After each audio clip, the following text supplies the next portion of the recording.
mudan ra'iisul wasaare anagu kaaga mahad celinayna waqtiga qaaliga aad noo hortay ugu horreyn sideed u aragtaa xilkan lagu magacaabay runtii waa kaga mahad celinayaa madaxweynaha waqtigan iyo fursadda intaba haddee howl baaxad badan ayaa weli dhiman insha allah wixii wanaagu haddee igu horreeyana inaan dhamaystiran ku dadaalaya wixii kaleeto aan horey u bilaabanay inaan dhamaystirno haddii waa xil mas-uuliyad weyna insha allah hadda waxaan rajaynayaa dalka iyo dadka inta aan joogo inaan mideeyo aamin darrada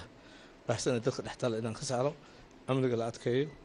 dalkana laga arsiiyo meel uu doorasho ka geli karo ummadda Soomaaliyeed ay dooran karto madaxda ay doonayaan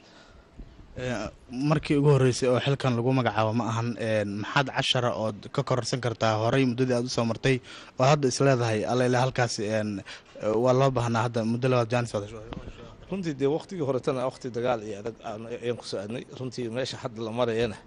maalintaas haddii inaan annaga dagaalkaas wajahin oo aan heerkaas soo gaarsiin waxay la tahay halka maanta la taagayna istaagin waxaan rajaynaynaa markaan tan ka tagnana insha allah meel ka fiican ummadda Soomaaliyeed yacni heer ka wanaagsan dalkuna wada iyadoo wadankii dhaqaale ahaan iyo shaqooyin ummadii loo furay iyo qaxootiga ummadda Soomaaliyeed oo la soo ceshay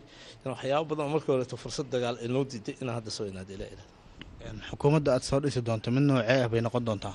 xukuumadda waxay noqon doontaa xukuumad ku salaysan waaqiciga siyaasadeed markaas jira haddii ahaan lahayd fakar haddii ahaan lahayd qabaa'il haddii ahaan lahayd qoollo marka waxaan rajaynayaa insha allah inaan soo dhiso dad dowlad dalka iyo dadka u shaqaysa insha allah adigoo soo noqday ra-iisul wasaaraha Soomaaliya haddana waxaa jira xukuumadii ka dambeeyay in madmadow jiray awgeed ay kuraasta u baneeyeen ma isleedahay muddada yar ee kooban way dhici doonaa madmadowyada noocaasa maya insha allah waxaan ku dadaalaynaa haddii la madmadow dambe inuusan dhicin waqti waa yaryahay hawsha waa badan tahay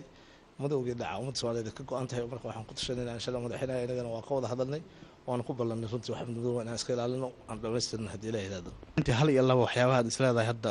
in aad qabato ood horey maadaama waqti aan u harin maxaad noogu sheegi kartaa dee shalay markii xukuumaddii horeta aan dhisayna waxay aragtidii aan leeyahay waxay ahayd in kumeel gaarka laga baxo